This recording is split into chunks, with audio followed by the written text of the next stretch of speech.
14-year-old Zion had a knack for fixing things. Radios, clocks, toys. If it was broken, he was determined to bring it back to life. One rainy afternoon, rummaging through his grandfather's dusty attic, he stumbled upon a small wooden box. Inside, a peculiar silver pocket watch rested on a velvet cushion. It looked almost ordinary, but instead of numbers, it had strange glowing lines that slowly moved in circles. The moment Zion's fingers touched the cool metal, the watch vibrated.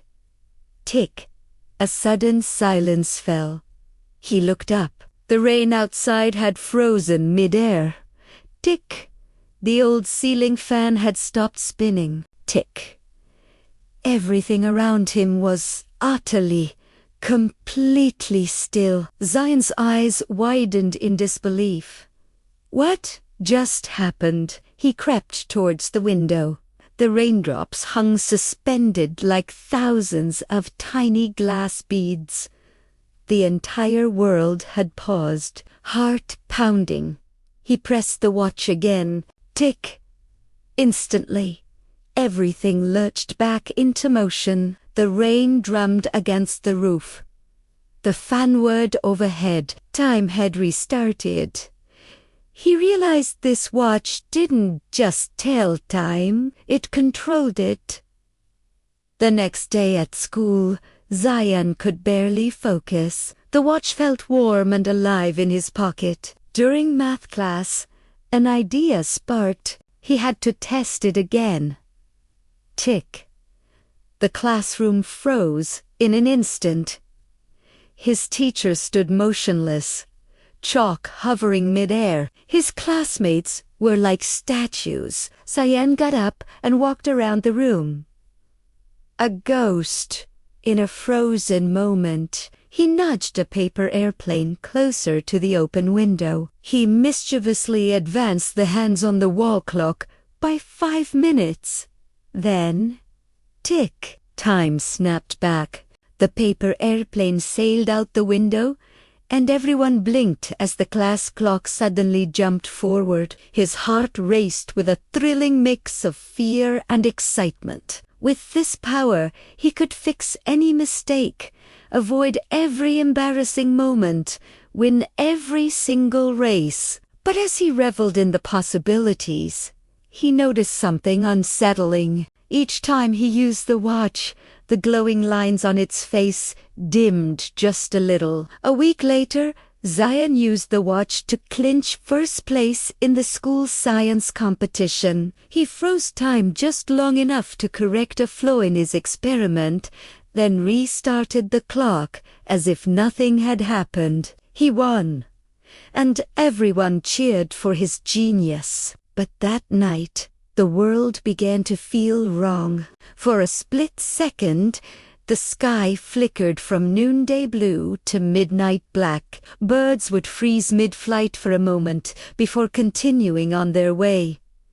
And the watch, it grew uncomfortably hot against his skin. Suddenly, a deep, resonant voice echoed in his room, seeming to come from everywhere at once. Time is not a toy. A shimmering figure materialized before him, a guardia woven from swirling light and shadow. You bend time for small victories, the guardian's voice boomed. But each use weakens the balance.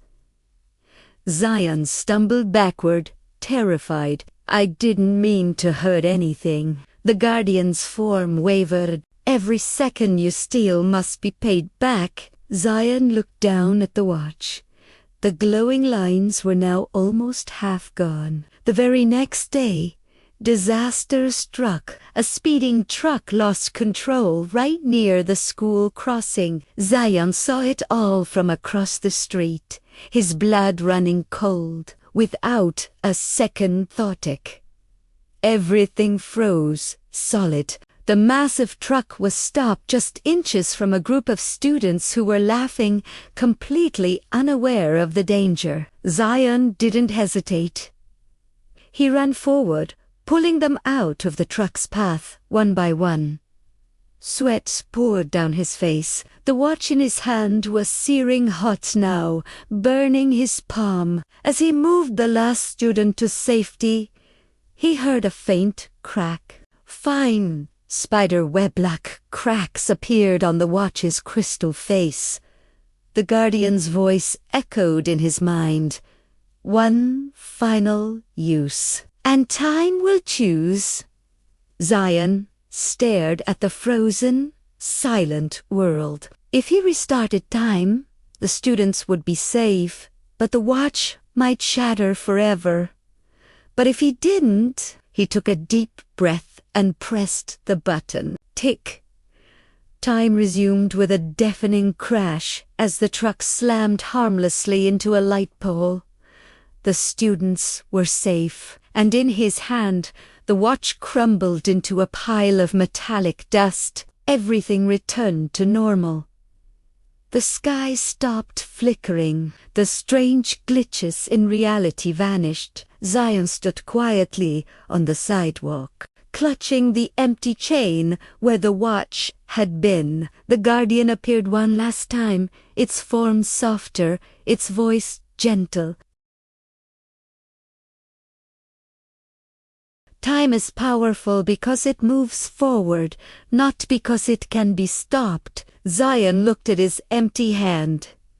Will I ever control time again? He asked, a hint of sadness in his voice. The guardian offered a faint, ethereal smile. You already do.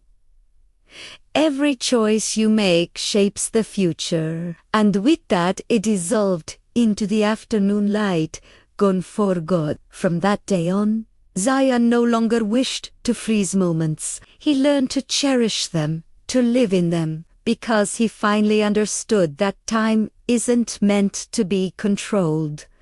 It's meant to be lived. Thanks for watching. If you enjoyed this story, don't forget to like and subscribe for more.